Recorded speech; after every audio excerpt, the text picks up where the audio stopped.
निर्भया कांड के दोषियों को फांसी की सजा मिलने पर अपने ऑटो में यात्रियों को फ्री सफर कराने वाले राज्यपाल बुमरा एक बार फिर सुर्खियों में हैं। इस बार राज्यपाल बुमरा ने हाथरस कांड के दोषियों को फांसी की सजा देने की मांग की है और जब तक ऐसा नहीं होता तब तक उन्होंने अपने पैरों में जूता या चप्पल न पहनने का प्रण लिया है। मामला ये था भाई साहब कि हाथरस यूपी में एक दलित लड़की के साथ 4 लड़कों ने दुर्व्यवहार किया है, उसका बलात्कार किया है। बलात्कार ही नहीं, उसकी बहुत ज़्यादा दुर्दशा की है। गर्दन की हड्डी तोड़ी गई है, रीढ़ की हड्डी तोड़ी गई है, उसकी जुबान तक काटने की कोशिश की गई है, ठीक है। और अब उस मामले को दबाया जा रहा है। सरकार उन लोगों के साथ नहीं, उसको दबाने की कोशिश में लग रही है। हमें नहीं लग रहा कि मान लिया सरकार उन लोगों का जो पीड़ित परिवार है, उस लड़की के माँ बाप है, उनकी तरफ देख रही है, उनको न्याय दिलवा देगी। हमें ये बात नहीं लग रही। मैंने ये अपनी तरफ से प्रण लिया है कि जब तक उस दलित लड़की को, उस पीड़ित लड़की को, वो हाथरस की बेटी नहीं है, अब वो हमारे पूरे देश की बेटी है, हमारी बहन, हमारी बेटी है, जब तक उसको न्याय नहीं मिलेगा, हम निष्पक्ष न्याय की मांग करते हैं, जब तक उनको न्याय नहीं मिलेगा तब तक मैं अपने पाँव में किसी भी तरह का जूता या चप्पल नहीं डालूंगा। उसके लिए चाहे जितना मर्जी टाइम लग जाए, लेकिन हम न्याय के साथ है, न्याय के साथ रहेंगे। हाँ बिल्कुल, जो हम देख रहे हैं, जो हम तक जानकारी भेजी जा रही है, उसके हिसाब से तो यही लग रहा है कि सरकार सब कुछ दबाने की उसमें है।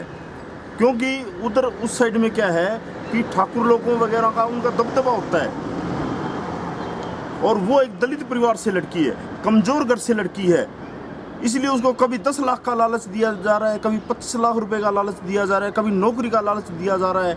अरे हम गरीबों के पास होता क्या है, एक इज्जत के सिवा, और वही उन लोगों ने हमारे पास छोड़ी नहीं।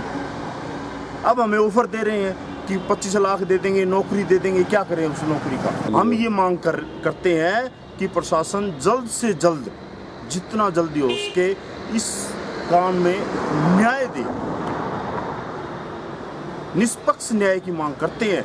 अगर वो लड़के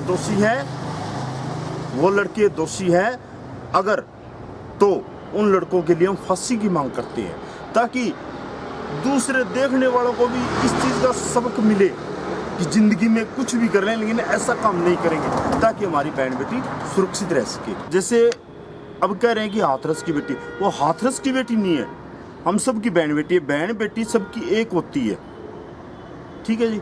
अगर आज वो सुरक्षित नहीं है तो कल हमारी बेटी भी सुरक्षित नहीं है। हमने जिस वक्त निर्भया कांड हुआ था, 20 मार्च को तिहाड़ जेल दिल्ली में उन 4 दोषियों को फांसी दी गई थी।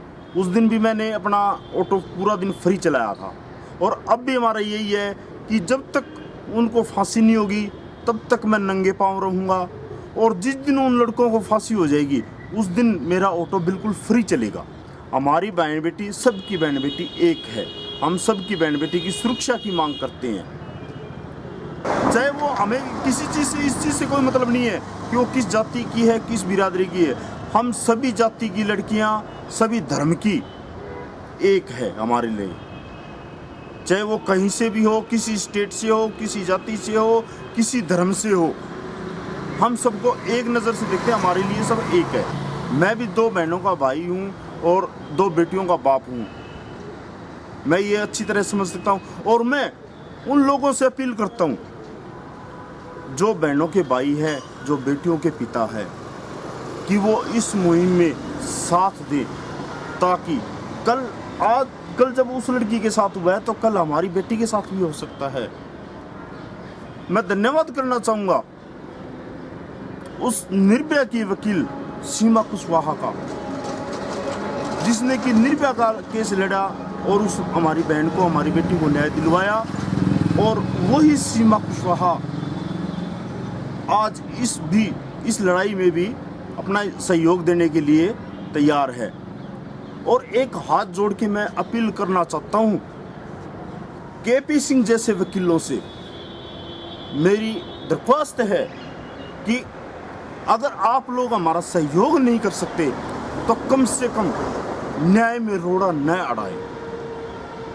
आपकी इस कुछ लाखों की इनकम की वजह से बहुत सी बेटियां अपनी इज्जत गंवा चुकी है। मेहरबानी करके इस हिंदुस्तान पे रहम करो, हमारी बहन बेटियों पे रहम करो। आपकी भी बहन बेटी है, आपके साथ भी कुछ भी हो सकता है, किसी भी वक्त हो सकता है, क्योंकि उन दरिंदों को पता है, उन भेड़ियों के मुंह में खून लग चुका है। उनको पता है कि हमें बचाने वाले केपी सिंह जैसे वकील बैठे हैं। उन लोगों के मन में भय कैसे रहेगा, क्यों रहेगा? ये कोई पहला मौका नहीं है जब राज्यपाल ने समाज सेवा के लिए अपने कदम आगे बढ़ाए हैं। इससे पहले राज्यपाल रक्षाबंधन पर मुफ्त में ऑटो चलाते हैं, दिव्यांग यात्रियों से किराया नहीं लेते और घायल लोगों को मुफ्त में अस्पताल पहुंचाते हैं। इतना ही नहीं, राज्यपाल कोरोना की वैक्सीन के लिए अपना शरीर दान करने के लिए भी प्रशासन को लिख चुके हैं। हिसार से विनोद सैनी, पंजाब केसरी टीवी।